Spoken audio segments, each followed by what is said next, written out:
Bastien Kersaudy est déjà dans les starting blocks. Il est pensionnaire de l'INSEP depuis maintenant 2 ans et à 21 ans, il est double champion de France et vice-champion d'Europe dans sa spécialité du double mixte.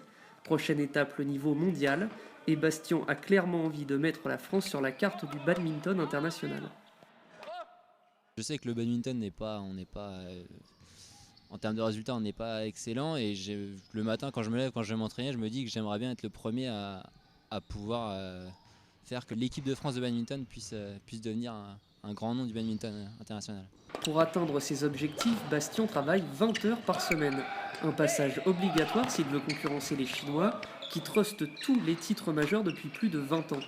Et pour le coach des équipes de France, Bastien est sur le bon chemin. Mais c'est quelqu'un qui est très sérieux à l'entraînement, c'est quelqu'un qui est toujours là, qui est toujours présent, qui s'investit à 100%.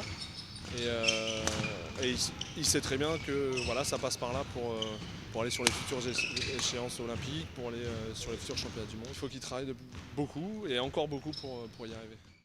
Pour rivaliser avec les meilleures nations mondiales, la fédération est allée chercher de grands noms du coaching, comme Peter Gadeux, quintuple champion d'Europe dans les années 2000.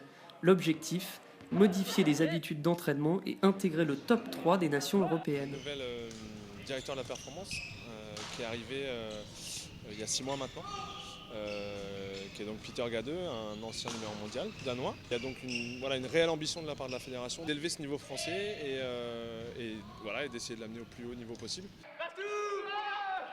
Bastou, tu fais un contrôle de merde aussi.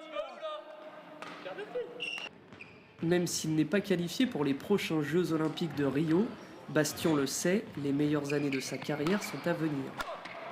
Au badminton, on arrive à l'apogée de sa carrière vers 28-30 ans, quoi, donc, surtout en double.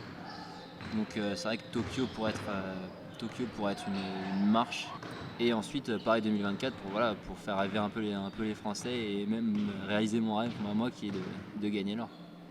En 2024, Bastien aura 30 ans, et si Paris obtient l'organisation des Jeux Olympiques, nul doute que le rêve pourrait devenir réalité.